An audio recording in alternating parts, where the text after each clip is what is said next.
Yo les voy a hablar de trasplante autólogo de linfoma de Hodgkin en Latinoamérica y el- lo principal que les quiero transmitir en esta charla es que tenemos un problema. Tenemos un problema nosotros como Latinoamérica y espero en estos minutos transmitirles cuál es este problema. No tengo conflicto de intereses para esta charla. Bueno, y vamos a hablar un poco del trasplante autólogo en linfomas. Vamos a enfocarnos únicamente, perdón, en el caso de los linfomas de Hodgkin. Podemos ver este estudio que fue realizado por los británicos en 1996, creo que era, eh, donde eh, tuvieron randomizaron a los pacientes a recibir ya sea BIM, el esquema tradicional para el trasplante autólogo, o mini BIM. Es un estudio tan antiguo que el brazo trasplante era con 10 a la 8 células nucleadas de harvest medular. No era con aféresis, no era con fibrastim, era directamente extraer de la médula. Qué bueno, cuentan que se hacía así antes. Yo no estuve en ese tiempo. Pero bueno, eh, este trabajo inicialmente debía reclutar 66 pacientes para estar powered para demostrar una sobrevida global. Sin embargo, el reclutamiento terminó siendo solo de 40 pacientes porque los pacientes se negaban a estar en el brazo que no se trasplantaba.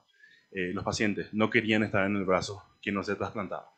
Y con esto nos dice, este estudio nos dice dos cosas. Primero, que cuando hablamos de trasplante siempre tenemos un sesgo.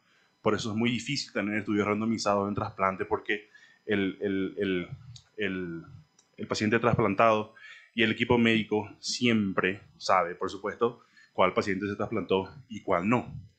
Y también sentó las bases para lo que sería el esquema más mayormente utilizado, que es el BIM, ¿verdad? Con 300 miligramos metro cuadrado de carmustina, la dosis de topóside y citarabina no son demasiado elevadas, considerando otros esquemas que se utilizan sin rescate de progenitores hematopoyéticos, pero sí la carmustina una dosis bastante elevada y el melphalan, ¿verdad? Entonces tenemos 300 miligramos metro cuadrado de carmustina y 140 miligramos metro cuadrado de melphalan.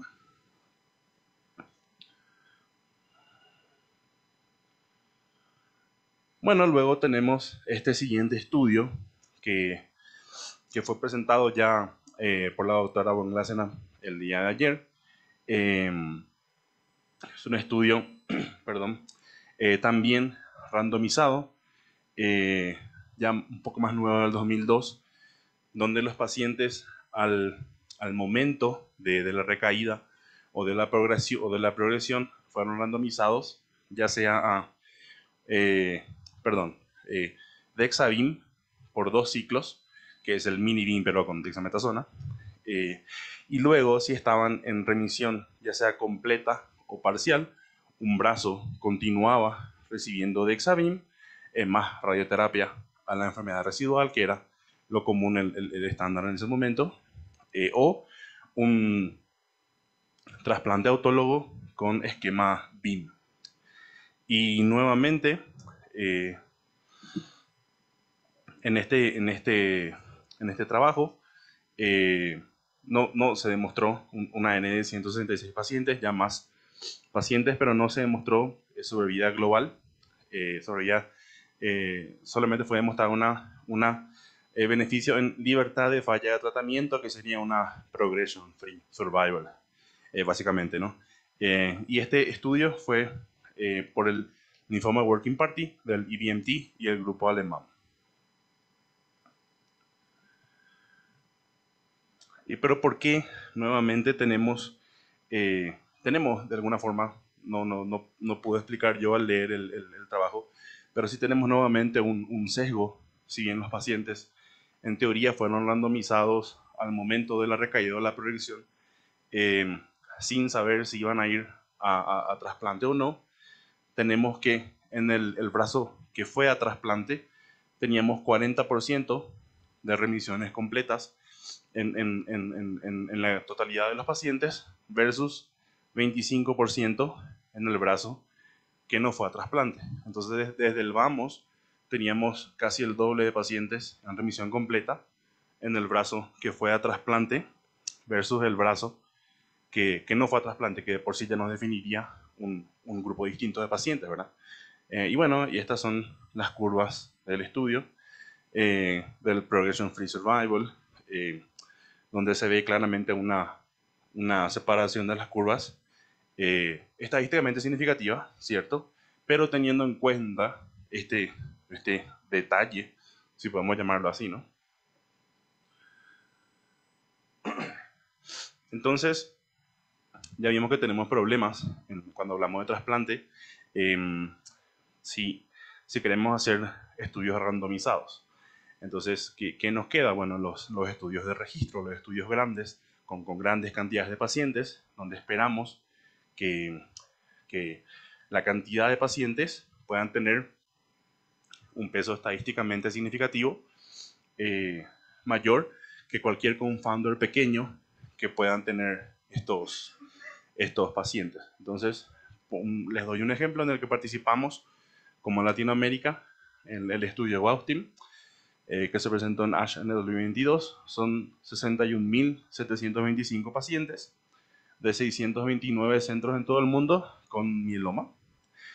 Y bueno, varias cuestiones se pueden deducir de este estudio, principalmente que sí hay una diferencia estadísticamente significativa según la región donde se trata el paciente, como es esperable. No es lo mismo un paciente tratado en Norteamérica, Europa, en Asia, Latinoamérica.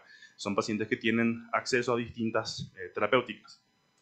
El paciente solamente tuvo en cuenta los resultados post-trasplante, no esquemas de inducciones previo, ni esquemas de mantenimiento previo, ni líneas subsecuentes previas.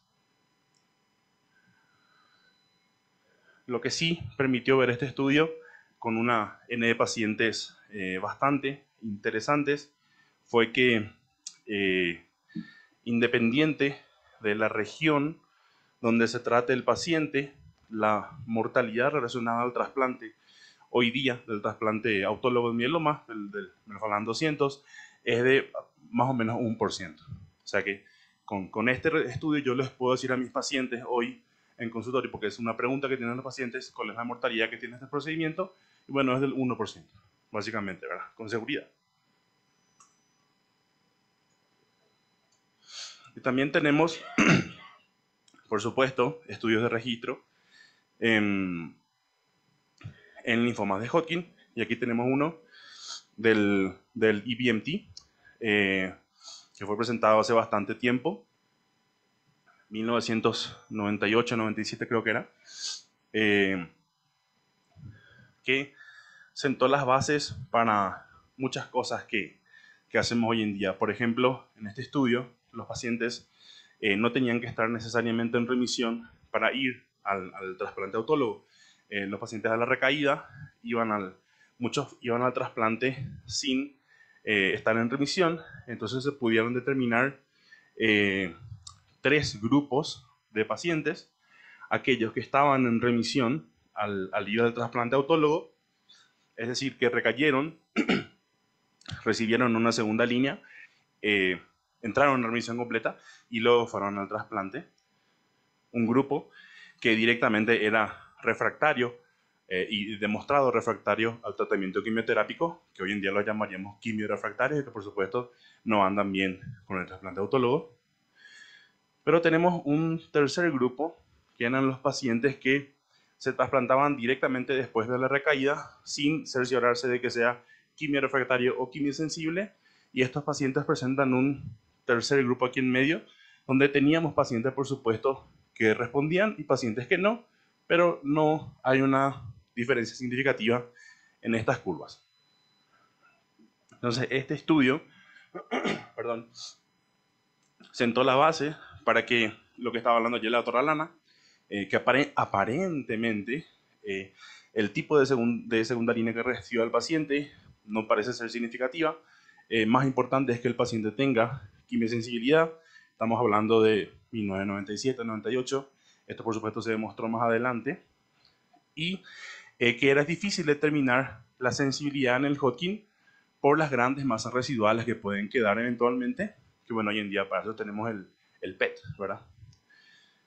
Y ya se empezaron a ver, se empezó a ver el problema del que les quiero comentar hoy, que es que 58% de los pacientes recibieron el BIM, que fue el esquema, eh, el esquema presentado anteriormente.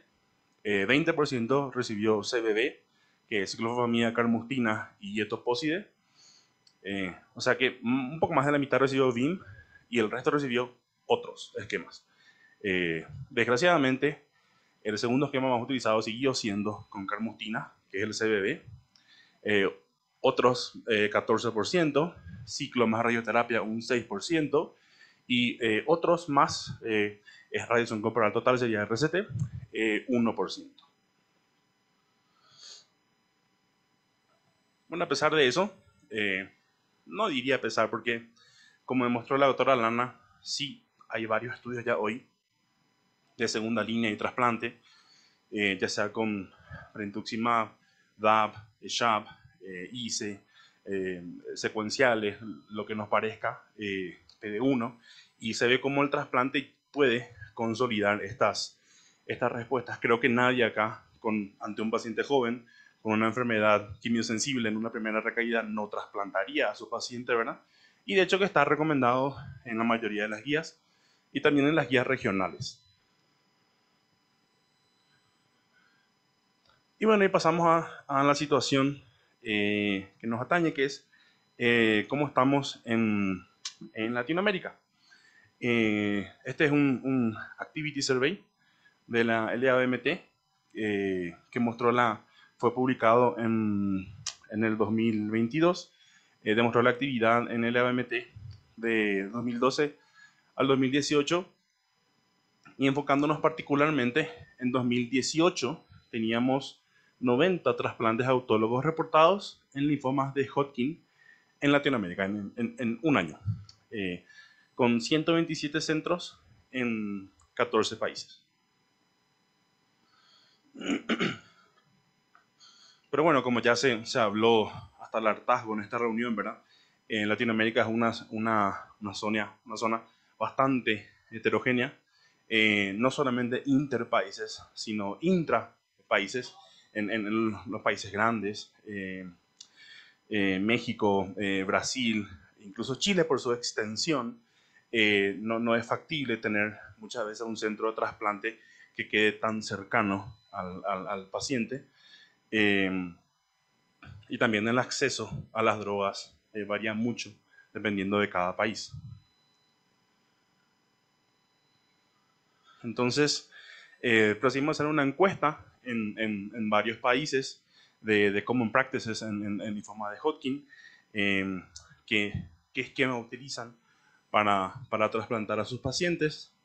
Estos son son 11 países, 16 centros, los centros que participaron. Y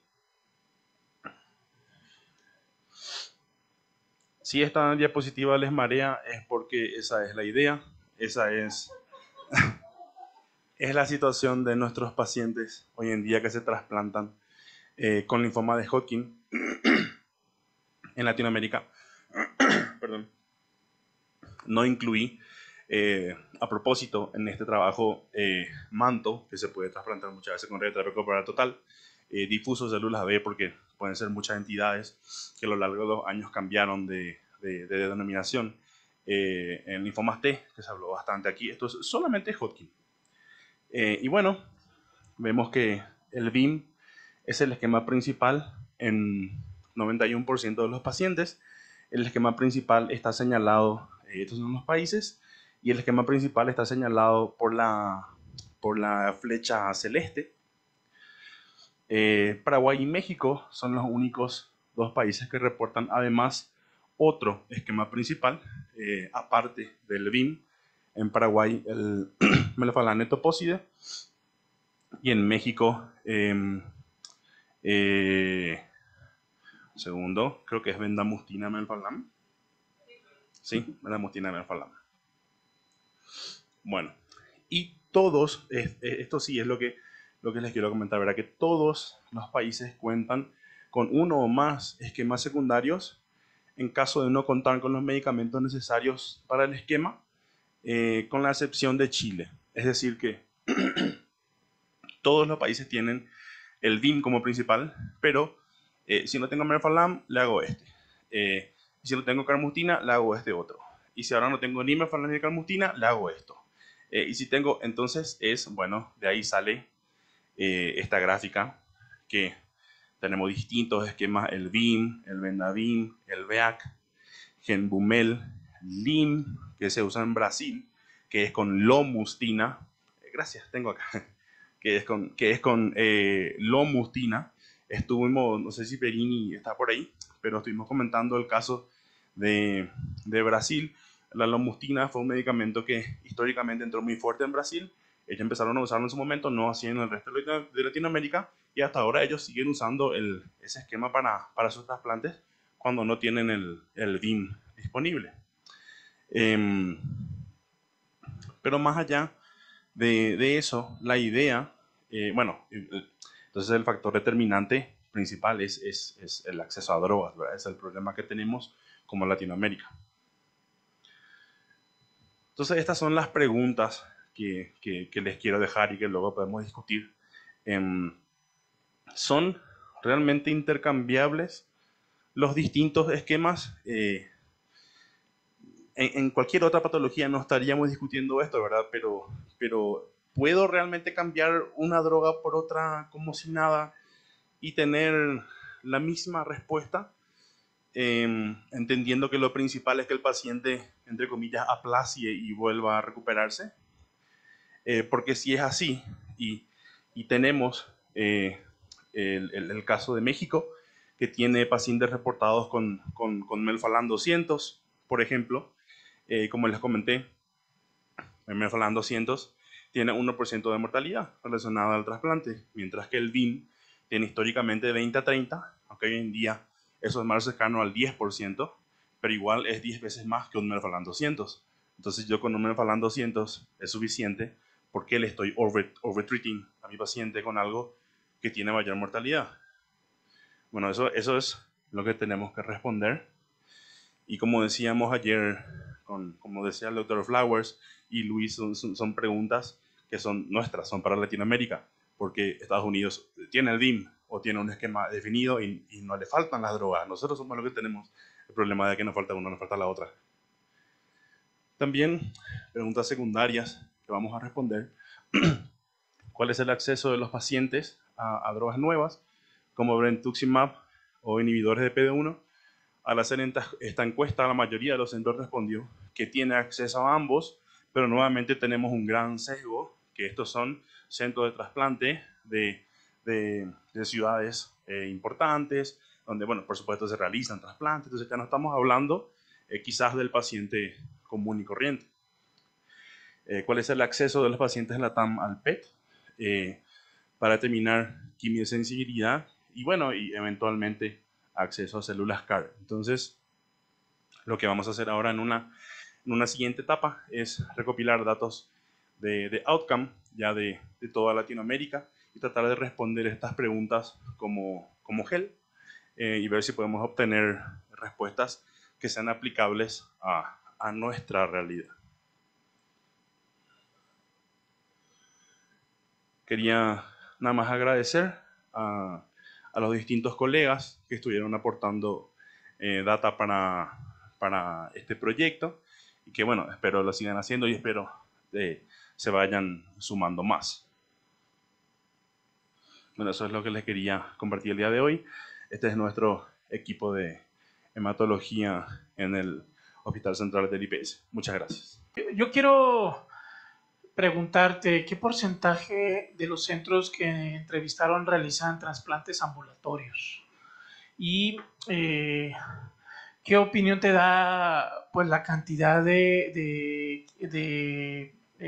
terapias de acondicionamiento que tenemos en Latinoamérica? Son, pues no sé, en lo que conté, 15 o 19 diferentes. Entonces, ¿cómo podríamos de ahí nosotros realmente basarnos para poder sacar alguna información que nos convenga? Y obviamente, digo, yo creo que no vas a cambiar tal vez la forma de tratar en un país porque llevan muchos años tratando por igual, pero algo prospectivo, tratando, uno, terapias sencillas, dos, evitar el overtreating, como habías mencionado, y tres, el que abaratemos el trasplante, porque yo creo que eso es lo que también le pega mucho a los países y por lo que no quieren hacer trasplantes es por los costos que se tienen. Sí, correcto. A ver, respondiendo a tu pregunta, actualmente en México es el país que reporta la mayor cantidad de trasplantes ambulatorios.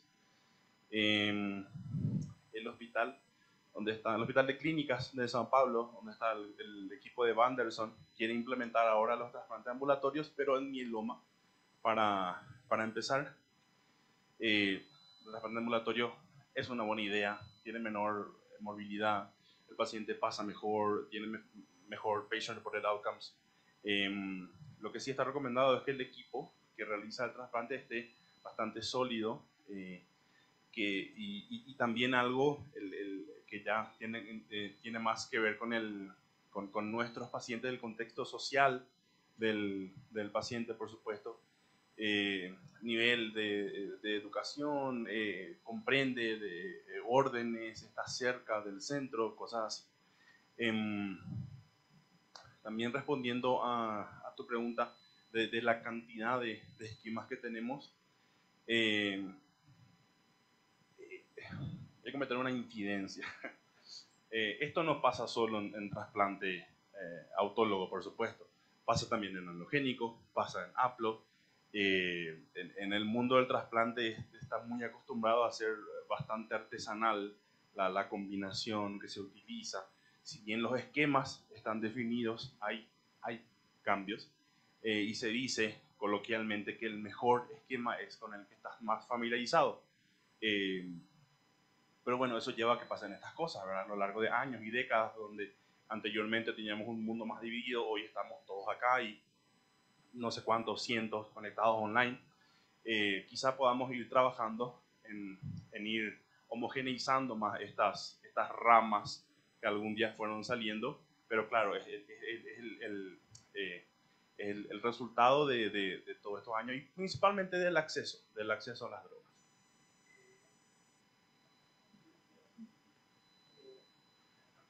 Hola, sí, ahí está.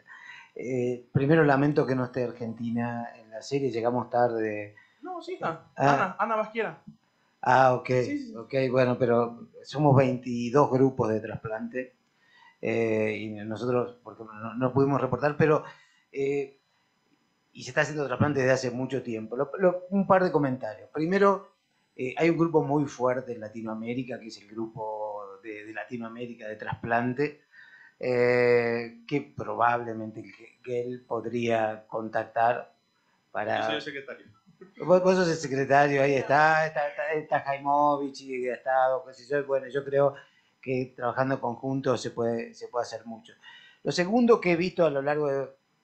Nosotros hacemos trasplante del 86, y que siempre lo que nos faltaron drogas, en realidad no eran drogas caras, era sencillamente logística. Y era por momentos, o sea, y las unidades se estoquean y qué sé yo, pero por ahí falta el melfalán, falta la fludarabina y entonces vas haciendo situaciones.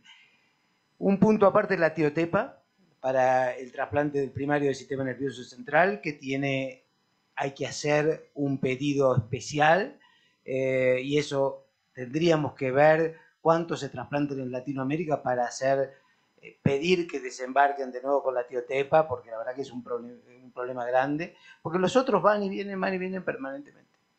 Sí, justamente ayer estaba mostrando, creo que la doctora Von Glaser la mostró, qué pasa si usamos vendamustina en vez de fludarabina como linfodepresión previo al CAR. Y eso no fue fortuito, fue porque tuvieron problemas con el supply de fludarabina. Estamos hablando de Estados Unidos, ¿sabes? Porque son drogas baratas, entonces hay poco interés en producir. Sí, problema mundial. Cerramos este bloque de preguntas con la pregunta de la doctora Carolina, por favor. Bueno, gracias. Bueno, Bar, muchas gracias por la presentación, estuvo muy buena. Una pregunta, nosotros cuando tuvimos falta de carmustina en el Uruguay, cambiamos a hacer NEAM, que lo hacíamos con mitosantrona, y ahí hicimos un trabajo de 20 con NEAM versus 80, como para hacer 3-1, 4-1 en realidad, y vimos que en pacientes con linfomas en general, vimos que en realidad eran iguales con respecto a la toxicidad en sí, salvo un poco más de hepatotoxicidad con el vean. En realidad no hicimos un análisis detallado de linfomas de Hodgkin porque el N era extremadamente bajo, y me pareció muy importante tu pregunta. Entonces, ¿cuál es para ti el plan más adecuado para usar? En ese momento lo usábamos al NEAM porque no teníamos otra posibilidad, pero bueno, no tenemos chance o capacidad de demostrar que haya sido mejor o peor haberlo usado. Para ti, ¿cuál es el estándar de tratamiento? Y realmente el estándar sería el BIM, seguido por el Venda-BIM ya hoy en día, o el CBB. Pero los que te mencioné, básicamente la carmustina es el que es más problemático en la mayoría de los países. Y el CBB, que sería el segundo más utilizado a nivel EBMT, si miramos cientos de centros de EBMT, tienen la carmustina también, entonces no nos soluciona el problema. Por ahí viene la mano del Venda-BIM, que si bien está demostrado que las sobrevidas son similares, no hay diferencias estadísticamente significativas en varios estudios entre el BIM y el Venda-BIM, sí tiene más toxicidad el Venda-BIM, o sea que si podés es mejor el BIM.